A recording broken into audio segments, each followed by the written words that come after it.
ఇప్పుడు మీరు పక్కన ఆంధ్రాలో చూస్తే 7, 8 లక్షలకి ఎకరం దొరికే అవకాశాలున్నాయి. కానీ ఇక్కడ ఎట్లయిపోయిందంటే 20-30 లక్షలు ఊర్లల్లో, గ్రామాల్లో, తర్వాత ఇక్కడ హైదరాబాద్ చుట్టుపక్కల గాని, నగరాల్లో గాని, పట్టణాల్లో గాని ఎక్కడ చూసినా కూడా రేట్లు విపరీతంగా పెంచేశారు. అంటే ఈ రేట్లు ఒక 10, 15 సంవత్సరాలకు పెరగాల్సిన రేట్లన్నీ కూడా ఇప్పటికే పెరిగిపోయినాయి. బయట ప్లాట్ల రేట్లు గానీ, విల్లాల రేట్లు గానీ, లేకపోతే ఫ్లాట్స్ కానీ, ల్యాండ్స్ కానీ, ఇవన్నీ కూడా కమర్షియల్‌గా విపరీతంగా పెంచి పడేశారు. అంటే మెల్లమెల్లగా పెరగాల్సిన ఇవన్నీ గూడా.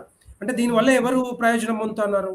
కొంతమంది బడా వ్యాపారవేత్తలు గానీ, రాజకీయ నాయకులు గానీ, కొంతమంది మాత్రమే దీని మీద దీని ది దీని దీనివల్ల ప్రయోజనం పొందుతున్నారు తప్పితే, ఎక్కడ గూడా మధ్య తరగతి ప్రజలు గానీ, బీద వర్గాలు గానీ, ఎస్సీలు గానీ, ఎస్టీలు గానీ, మిగతా వాళ్ళెవ్వరు కూడా ప్రయోజనం పొందే అవకాశాలు లేవు. ఇల్లు కట్టుకునే అవకాశాలు లేవు. ప్లాట్ కొనుక్కునే అవకాశాలు లేవు. చిన్న ఫ్లాట్ కొనుక్కుందాం, హైదరాబాద్‌లో ఉందామన్న ఆలోచన కూడా రానియకుండా ఆ విధంగా రేట్లు పెంచుకుంటూ పోతా ఉన్నారు. నేనేమంటున్నా ఇక్కడ హైదరాబాద్ చుట్టుపక్కల 2014-23 వరకు కానీ, ఇప్పుడు గానీ దగ్గర దగ్గర ఒక 20 లక్షల ఎకరాలు మాయమైపోయినాయి. 20 లక్షల ఎకరాల ప్రభుత్వ భూములు మాయమైపోయినాయి. ధరణి వచ్చిన తర్వాత ఎవరు ఏ విధంగా వాటిని దోచుకున్నారు, ఎవరి పేరు మీద రిజిస్ట్రేషన్ చేసిర్రు, ఇవన్నీ కూడా కాంగ్రెస్ ప్రభుత్వం దాని మీద ఎంక్వైరీ చేస్తాన్నది. కానీ ఇప్పటిదాకా ఆ ఎంక్వైరీ కనపడట్లేదు. దాని మీద విజిలెన్స్ కానీ, లేకపోతే ఇంకోటి గానీ ఎక్కడ కూడా కనిపించట్లేదు. ఈ విధంగా ప్రభుత్వ భూములు గానీ, రేట్లు పెంచడం వల్ల మధ్యతరగతి ప్రజలు గానీ, బీద వర్గాలు గానీ వీళ్ళందరూ కూడా ఒక ఇల్లు కట్టుకోలేని పరిస్థితి, ప్లాట్ కొనుక్కోలేని పరిస్థితి హైదరాబాద్‌లో కనపడతా ఉంది.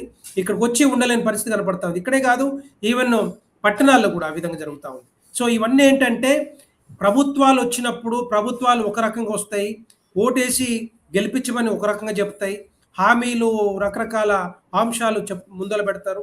తర్వాత గెలిచిన తర్వాత వాళ్ళు ఈ విధంగా పెంచుకుంటూ పోవటం అనేది ఒక దుర్మార్గమైన చర్యలు. ఎందుకంటే 2021లో కేసీఆర్ గారు కూడా అదే విధంగా పెంచారు. ఇప్పుడు 2.5 సంవత్సరాల్లోనే మరి కాంగ్రెస్ ప్రభుత్వం కూడా ప్రభుత్వాలు నడిపించలేని స్థితిలో ఉన్నాయి కాబట్టి ఈరోజు వాటిని పెంచుకుంటూ పోతా ఉన్నారు. డెఫినిట్‌గా ఆదాయం వస్తది. ఎందుకంటే ప్రభుత్వ భూములు అమ్ముతారు. ప్రభుత్వ భూములు అమ్మిన తర్వాత వచ్చిన ఆదాయాన్ని ప్రభుత్వంలో వాడుకుంటారు. ఆ విధంగా చేయడానికి పోతున్నారు తప్పితే ఒక కంపెనీ మొదలు పెడదాము, ఒక కంపెనీ స్టార్ట్ చేద్దాము, ఒక ఇన్వెస్ట్‌మెంట్ తీసుకొద్దాము, ఉద్యోగాలు మన తెలంగాణ బిడ్డలకి దగ్గర దగ్గర 32 లక్షల మంది నిరుద్యోగులు ఈ రాష్ట్రంలో ఉన్నారు. వాళ్ళందరూ కూడా ఓటేసి గెలిపించారు. అంటే బీఆర్ఎస్ పార్టీ ఇవ్వలేదు కాబట్టి ఉద్యోగాలు, కనీసం కాంగ్రెస్ పార్టీ ఇస్తా అని చెప్పింది. జాబ్ క్యాలెండరు, తర్వాత 3000, 4000 నిరుద్యోగ భృతి రకరకాలుగా చెప్పింది. కానీ ఎక్కడ కూడా ఆ పరిస్థితి కనపడట్లేదు. ఆ పరిస్థితులు పట్టించుకోకుండా ఈరోజు కాంగ్రెస్ ప్రభుత్వం ఈరోజు భూముల రేట్లు పెంచుకుంటూ వాటిని పోతున్నారంటే, భూముల రేట్లు పెంచడం కాదు, ఇప్పుడు పెంచుతారు.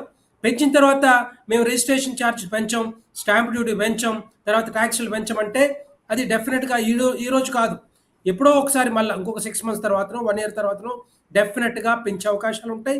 ఈ పెరిగిన వాల్యూ మీదనే ఆ స్టాంప్ డ్యూటీ గానీ, టాక్సెస్ కానీ మిగతా అన్నీ కూడా వచ్చే అవకాశాలుంటాయి. ఒకటేసారి పెంచితే మరి ప్రజల నుంచి వ్యతిరేకత వస్తది కదా! ఆ విధంగా పొంగిలేటి గారు, ముఖ్యమంత్రి గారు, మరి మిగతా మినిస్టర్లంతా మాట్లాడుకొని ఈ విధంగా చేస్తా ఉన్నారు. ఇదంతా కూడా డెఫినెట్‌గా తెలంగాణ ప్రజలకి ఇల్లు కట్టుకోలేని పరిస్థితి దాపురించే అవకాశాలుంటాయి. హైదరాబాద్ రాకుండా చేసే అవకాశాలుంటాయి. ఈ విధంగా చేస్తుండ పోతే ప్రభుత్వ భూములు ఎక్కడ ఉండవు. ఎందుకంటే వీళ్ళు ఆల్రెడీ స్టార్ట్ చేశారు. మననే చూసాం, రాయదుర్గంలో 207 కోట్ల రూపాయలతోటి ఒక ఎకరాన్ని ఏ విధంగా అమ్ముతా ఉన్నారు.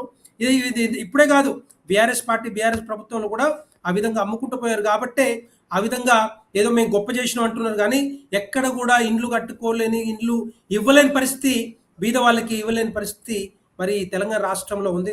తెలంగాణ రాష్ట్రం వచ్చిన తర్వాత మనకు తెలుసు, ఒక ట్యాగ్ లైన్ ఉంది. ట్యాగ్ లైన్ నీళ్లు, నిధులు, ఉద్యోగాలు చెప్పి కనీసం వాటిని కూడా పట్టించుకోలేని పరిస్థితిలో ఈ రాష్ట్ర ప్రభుత్వాలు ఉన్నాయంటే, పార్టీలు ఉన్నాయంటే మరి ఒక్క నిమిషం వెంకటరెడ్డి గారు అవకాశాలు ఉంటాయి. ఎందుకంటే